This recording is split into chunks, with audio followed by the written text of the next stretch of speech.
बिस्मिल्लाहिर्रहमानिर्रहीम। बोलते कालम के साथ मैं आमिर रज़ान। और अगर आपसे मैं ये बात कहूँ कि पाकिस्तान ने भारत के ख़िलाफ़ ख़तरनाक शार्क समंदर में उतार दिया है। शार्क आप जानते हैं खूनखार मछली है और अपने सामने आने वाले किसी दुश्मन की कोई परवाह नहीं करती। जिस तरह ज़मीन पर शेर होता है उसी तरह से समंदरों में शार्क होती है जिसका कोई मुकाबला नहीं। इवन के व्हेल मछली भी इससे डरती है और ये बहुत ख़तरनाक होती है।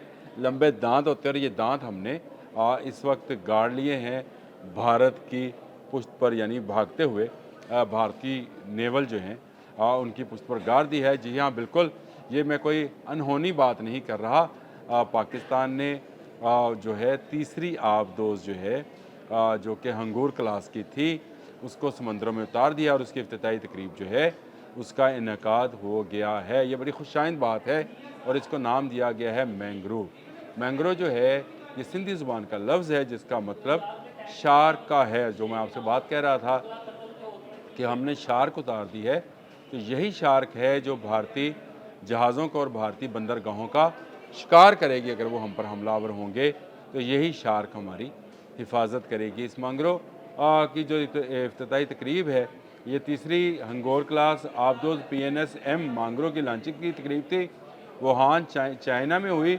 वो Chang shipbuilding industry group ने इसको बनाया और इसमें पाकिस्तान की तरफ से जो चीफ गेस्ट थे deputy chief of naval staff project 2 vice admiral Abdul Samad, जिन्होंने इफ्तिताह कर फीता काट कर इस आबदोज़ को समंदर में उतारा। यहाँ से सफ़र करती हुई ये पाकिस्तान पहुँचेगी। ये हंगूर क्लास की तीसरी आबदोज़ है जो पाकिस्तान में पहुँचेगी और 4 यहाँ पर चाइना में वुहान में ही बनेगी। उसके बाद क्या होगा? उसके बाद टेक्नोलॉजी ट्रांसफ़र हो जाएगी और ट्रांसफ़र होने के बाद 4 मज़ीद आबदोज़ जो हैं पाकिस्तान में तैयार होंगी। पाकिस्तान के पास पहले से अगस्टा जो है सीरीज़ मौजूद है। मैंने उस पर कल भी एक व्लॉग किया था। ये हंगोर क्लास जो हैं ये जदीद किस्म की हैं और इनमें जो है बाबर 3 क्रूज़ मिज़ाइल जो कि एटमी वारहेड ले जाने के काबिल है, उसमें उसको भी इसके साथ इंटीग्रेटेड यानी इसके साथ मुंसलिक किया जा सकता है। जिसके बाद ये शार्क मज़ीद ख़तरनाक हो जाएगी। एक तो शार्क, ऊपर से बाबर। बाबर का मतलब शेर है। शेर और शार्क मिलकर पाकिस्तान की हिफाजत करेंगे। ये कहते हैं कि जी ये है, इसका टाइप जो है 039B जॉन क्लास है जी।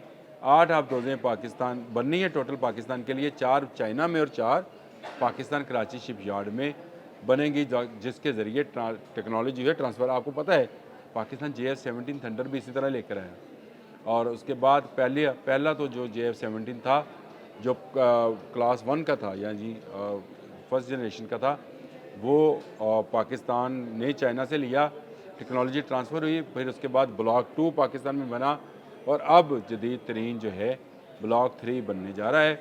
इस मैंग्रोव का जो है सबसे अहम बात इसकी स्टेल्थ टेक्नोलॉजी है। जी हाँ, ये स्टेल्थ टेक्नोलॉजी से लेस है और ये कहा जाता है कि इसमें AIP है जिसके ज़रिए एयर इंडिपेंडेंट पोल्यूशन, जिसके ज़रिए प्रोपल्शन, जिसके ज़रिए ये जो है कई हफ्तों तक समंदर के अंदर खामोशी से सफ़र कर सकती है। इसके ईंधन जो है डीजल भी है और इलेक्ट्रिक भी है, लेकिन ये बहुत हफ्तों तक समंदर में रह सकती है और 8,000 से 13,000 किलोमीटर का फासला तय कर सकती है। 35 से 40 इसके जो है क्रू मेंबरान हैं और इसका जो ये है कहा जा रहा है कि ये जो मैंने आपसे बात की थी कि कई हफ्तों तक रह सकती है, तो ये 2 माह तक मुसलसल ज़ेरे समंदर रह सकती है। यानी 2 माह के बाद इसको ज़रूरत पेश आएगी शायद ऊपर आकर अपने दोबारा से फ्यूलिंग करने की, लेकिन 60 दिन तक ये वहाँ पर मौजूद रहेगी और इसमें बाबर 3 जो है मिज़ाइल को लगाया जा सकता है। एंटी शिप टॉर्पीडोज़ और बारूदी सुरंगें बिछाने के ये काम आ सकती है। स्टेल्थ और खामोशी, मैंने आपको बताया था कि स्टेल्थ टेक्नोलॉजी से ये लेस है, यानी इसको रडार जो है कम से कम इसका पता लगा सकते हैं। इसमें जो नेविगेशन सिस्टम है उसके बारे में भी तफसील सुनते जाएं।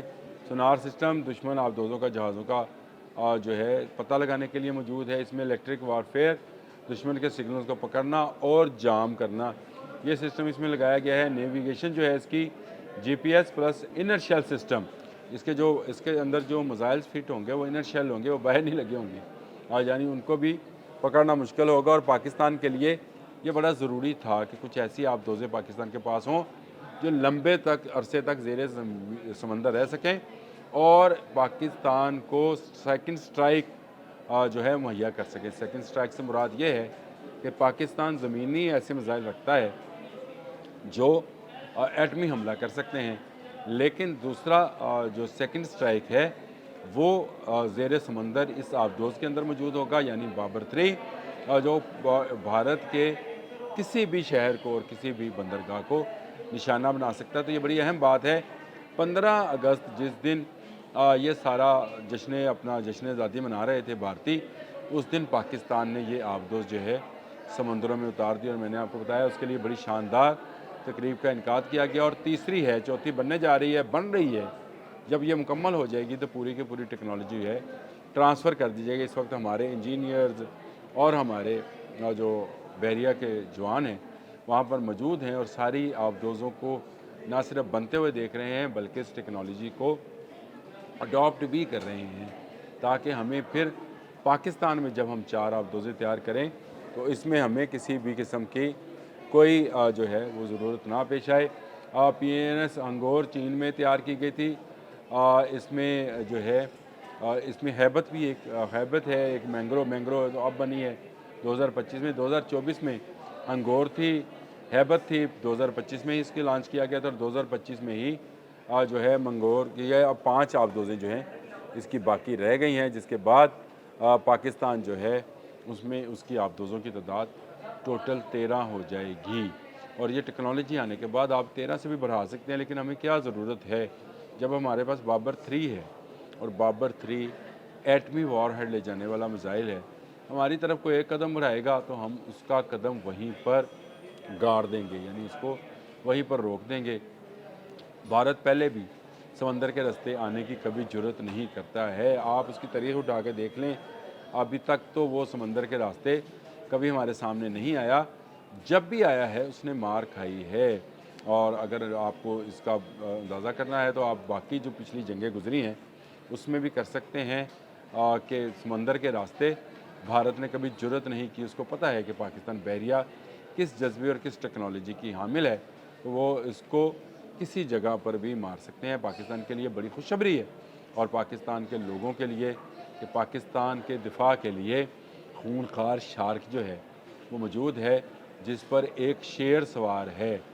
मैं अगर आपको ये नज़ारा जो है देखने के लायक होगा कि एक शार्क के ऊपर शेर जो है मिलकर पाकिस्तान की हिफाजत कर रही है, पाकिस्तान के लोगों की हिफाजत कर रही है, मैं तो बड़ा खुश हूँ। आप भी खुश हो जाएं, और अगली तफसीलात आने तक दोबारा मिलते हैं। अब तक के लिए इतना ही। अल्लाह।